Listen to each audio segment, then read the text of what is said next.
How to control your lighting 101. So to understand how we're going to program the lighting board, you have to understand how the lighting board is set up. Above the truss, we have dimmers. That's D. D1, D2, D3. Over where your mirror ball and snow machine is, you have another dimmer. We're going to call it D4. Each one of those dimming boards have 4 channels. 1, 2, 3, 4, as you can see. What we've done for the lights that are in the air on the truss, each one of those lights is programmed to a different number. So 1 and 3 is on this board. 5 and 6 is on here. 9 and 11 here. 13 and 14 are on here. Why does that matter?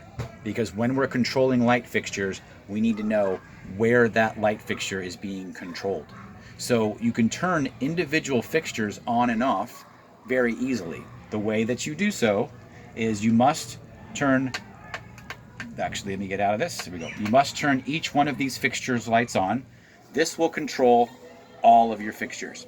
Now, I just told you that dimmer 1 has light fixture number 1 on port number 1.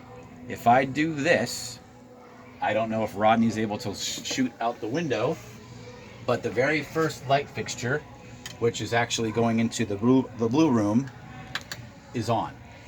So I don't know if you can point right there. That's the blue room. Now I can turn that channel and I can turn that channel off and you can see it's coming off. Yeah.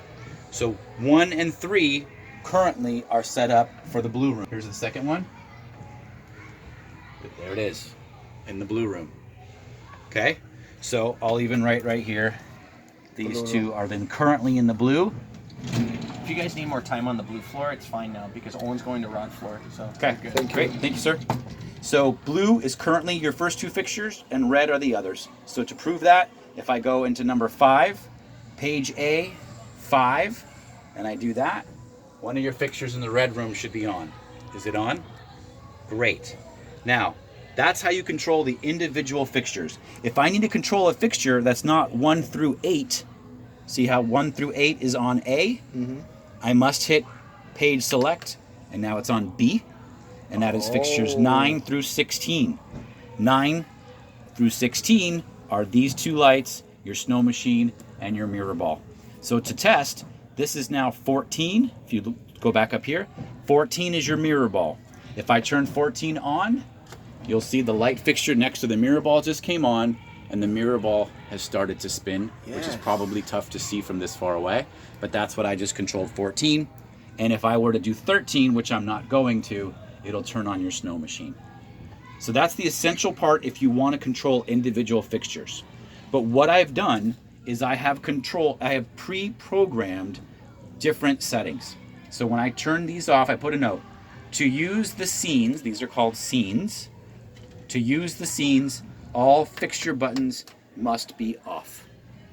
This is blinking green because it's connected to the receiver up in the air. That's why it's blinking green. It should always be blinking green.